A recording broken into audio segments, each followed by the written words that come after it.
বাংলাদেশের অন্তর্বর্তীকালীন সরকারের প্রধান উপদেষ্টা ডক্টর মোহাম্মদ ইউনূসের সেভেন সিস্টার্স নিয়ে মন্তব্য করাকে কেন্দ্র করে ভারতের উত্তর পূর্ব রাজ্যগুলোতে তীব্র প্রতিক্রিয়া সৃষ্টি হয়েছে।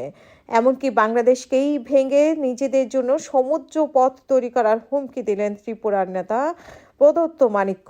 এছাড়া আসামের মুখ্যমন্ত্রী হেমন্ত বিশ্ব শর্মা ডক্টর ইউনূসের মন্তব্যকে আপত্তিকর বলে অভিহিত করেছেন। অন্যদিকে কংগ্রেস নেতা প্রবণ খেরা একে উত্তর পূর্ব ভারতের জন্য বিপজ্জনক বলে মন্তব্য করেছেন।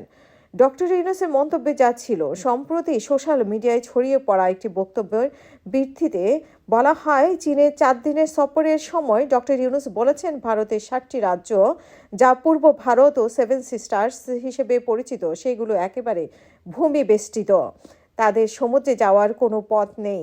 তিনি আরও বলেন, বাংলাদেশের এই অঞ্চলগুলোর জন্য সমুদ্রের অভিভাবক।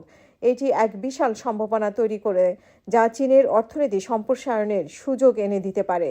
ডক্টর ইউনূসের এই মন্তব্যের ফলে ভারতের রাজনৈতিক মহলে ক্ষোভের সৃষ্টি হয়েছে, বিশেষ করে এমন সময়ে যখন শেখ হাসিনা সরকার ক্ষমতাচ্যুত হওয়ার পর বাংলাদেশ চীনের সঙ্গে ঘনিষ্ঠ সম্পর্ক তৈরি করতে চাইছে। আসামের মুখ্যমন্ত্রী হেমন্ত বিশ্ব শর্মা বলেছেন, বাংলাদেশের অন্তর্বর্তীকালীন সরকারের এই মন্তব্য খুবই আপত্তিকর এবং নিন্দনীয়।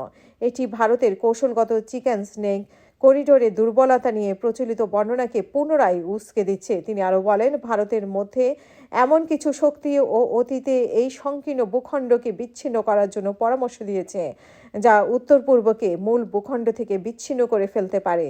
তাই আমাদের অবশ্যই আরও শক্তিশালী রেল ও সড়ক যোগাযোগের ব্যবস্থা গড়ে তুলতে হবে, বিশেষ করে চিকেন স্নেক করিডোরকে বাইপাস করার মতো নতুন রুট তৈরি করতে হবে।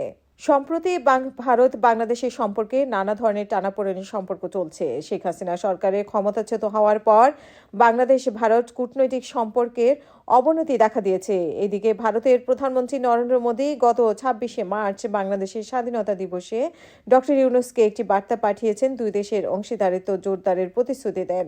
তবে ডক্টর ইউনূসের এই মন্তব্যে সেই কূটনৈতিক প্রচেষ্টাকে নতুন চ্যালেঞ্জের মুখে ফেলছে বলে অনেকে মনে করেন।